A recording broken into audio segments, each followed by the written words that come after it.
कालू कौवे और सुंदरी कवि ने दोनों पसंद की शादी की थी। शादी के कुछ अरसे तक तो सब कुछ ठीक था, लेकिन वक्त गुजरने के साथ साथ कालू कौवा और सुंदरी कवि से चिढ़ने लगा था, क्योंकि सुंदरी कवि अभी तक माँ नहीं बनी थी और वे कालू कौवा बाप बनना चाहता था।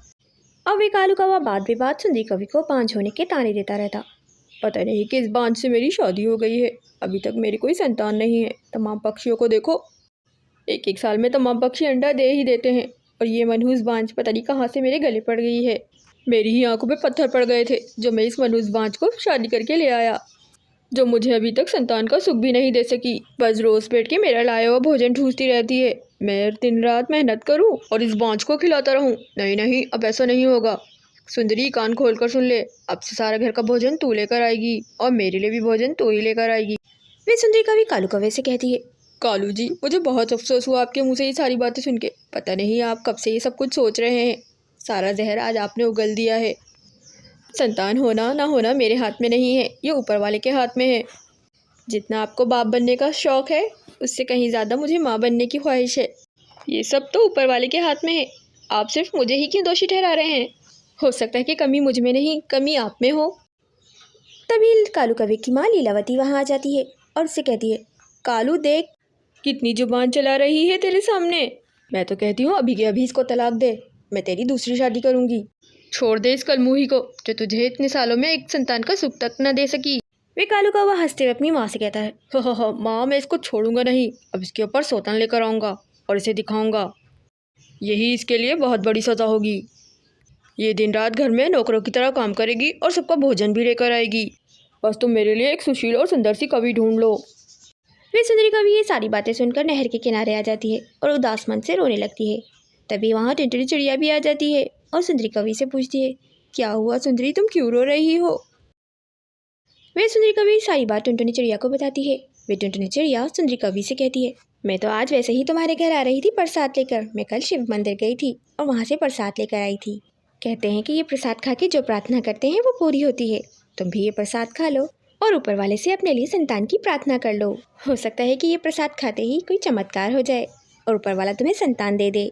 वे सुंदरी कवि टुनटुनी चिड़िया की बात सुनकर वे प्रसाद वहीं खा लेती है और ऊपर वाले से अपनी संतान के लिए प्रार्थना करती है और साथ साथ टुनटुनी चिड़िया का धन्यवाद भी करती है। वे सुंदरी कवि जब घर आती है तो देखती है कि कालू कौवा और उसकी माँ लीलावती कालू कवि की शादी करने के लिए जा रहे हैं। वे सुंदरी कवि अपनी सास लीलावती से कहती है, माँ जी, आप मेरे साथ ऐसा कैसे कर सकती हैं? आप तो खुद भी एक औरत हैं। लेकिन वे दोनों माँ बेटा सुंदरी कवि की एक नहीं सुनते हैं और शादी करने के लिए चले जाते हैं। यहाँ सुंदरी कवि का रो रो के बुरा हाल हो जाता है। अचानक टुनटुनी चिड़िया सुंदरी कवि से मिलने के लिए आती है और कहती है, क्या बात है सुंदरी, तुम क्यों रो रही हो? वे सुंदरी कवि टुनटुनी चिड़िया को सारी बात बता देती है। अचानक ही सुंदरी कवि को चक्कर आने लगते हैं और उसका जी मतलाने लगता है। वे टुनटुनी चिड़िया सुंदरी कवि को डॉक्टर के पास ले जाती है। डॉक्टर बुलबुल जब सुंदरी कवि को चेक करती है तो उसे बताती है, अरे तुम तो माँ बनने वाली हो। ये सुनकर तो सुंदरी कवि बहुत ही खुश होती है, जिससे उसे पूरी जहाँ की खुशियाँ मिल गई हों। वे टुनटुनी चिड़िया डॉक्टर बुलबुल को बताती है कि आज सुंदरी का पति इसकी संतान न होने के कारण दूसरी शादी कर रहा है। वे टुनटुनी चिड़िया डॉक्टर बुलबुल से कहती है, डॉक्टर, हमें आपसे एक फेवर चाहिए, आप हमारे साथ चलें और इसके पति को बताएं कि ये गर्भवती है, वरना नहीं तो कालू कौवे ने अगर शादी कर ली तो अनर्थ हो जाएगा। सुंदरी की भी जिंदगी बर्बाद होगी और दूसरी आने वाली की भी। यहाँ वे कालू कौवा मंडप सजाकर दूसरी शादी कर रहा था। अचानक वहाँ पर डॉक्टर बुलबुल और सुंदरी कवि आ जाते हैं। सुंदरी कवि को वहाँ देखकर कालू कौवा भड़क उठता है और कहता है, तो यहाँ क्या लेने आई है अब? तभी डॉक्टर बुलबुल बताती है कि ये तुम्हारी पत्नी है और ये माँ बनने वाली है। तभी सुंदरी कवि रोने लगती है और कहती है, हाँ कालू जी, अब मैं माँ बनने वाली हूँ और मैं यहाँ आपको सिर्फ ये बताने आई हूँ कि अब मुझे आपकी कोई ज़रूरत नहीं है। अब मैं अपनी पूरी ज़िंदगी आपके होने वाले बच्चे के साथ गुजार दूंगी। आप मुझे बांझ कहते थे ना, देखा मैं बांझ नहीं हूँ। ऊपर वाले ने मेरी सुन ली है। वहाँ पर मौजूद तमाम पक्षी कालू कवि को बुरा भला कहने लगते हैं और अब कालू कवि को भी एहसास हो जाता है कि वो बहुत गलत था। अब वे कालू कौवा सुंदरी कवि से अपने किए की माफ़ी मांगता है और सुंदरी कवि से कहता है, सुंदरी, मुझे माफ़ कर दो। मैं लोगों की बातें सुन सुनकर तंग आ गया था, इसलिए मैंने ये कदम उठाया। मुझे मालूम है सुंदरी, ये मैंने बहुत गलत किया है, लेकिन मैं आइंदा कभी भी ऐसा नहीं करूँगा। बस तुम एक बार मुझे माफ़ कर दो। फिर टुनटुनी चिड़िया सुंदरी कवि से कहती है, हाँ सुंदरी बहन, तुम्हें कालू भाई को सुधरने का एक मौका ज़रूर देना चाहिए।